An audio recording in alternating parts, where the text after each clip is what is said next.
Program je nekako klasičen kot do sedaj vsa leta. Začnemo ob 9. uri zjutraj z tem tekmovalnim delom, že 1 uro prej pa z pohodom. Potem v popoldanskem delu pa klasično, zdaj že tretjič, tek s kužki in pa 15 minut zatem začnemo z otroškimi teki.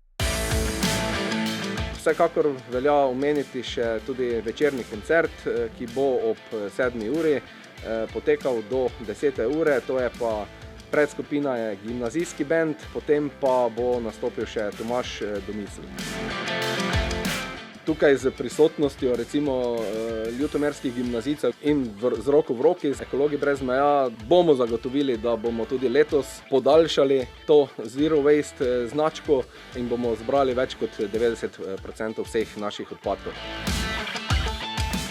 Mi na različnih točkah, ki se imenujejo eko-otoki, opazujemo, kako ljudje odlagajo odpadke in opozorimo, če opazimo kako napako. Hkrati pa tudi zbiramo anketne odgovore. Odgovori pa bodo kasneje uporabljeni v kakšni bodoči raziskovalni nalogi na ekološko tematiko. Mi sicer sodelujemo pri sami izvedbi kot gostinski ponudnik in seveda tudi gostitelj maratona, saj štartno in ciljna črta je pri nas na našem dvorišču oziroma parkirišču. V bistvu z maratonom sodelujemo že 40 let, se pravi letos že 41. leto in smo na sodelovanje res ponosni. Je pa to tudi za naše goste oziroma obiskovalce hotela en dogodek, ki so lahko v bistvu deležni oziroma del najstarejše tekaške prireditve v Sloveniji in je tudi ena zelo lepa promocija tako za naše goste. Jaz bi rekel, da maraton, ta 41.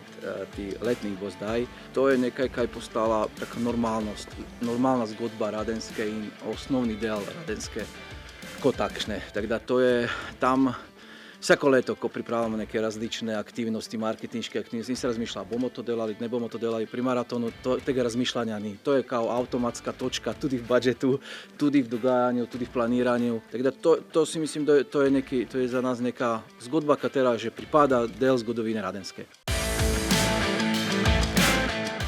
Seveda bomo se videli 20. maja, ko bomo štartali maraton. Jaz verjamem, da tudi se vračamo normal in verjamem, da tudi število tekačev pride takšne, ko smo bili navajeni še pred korono.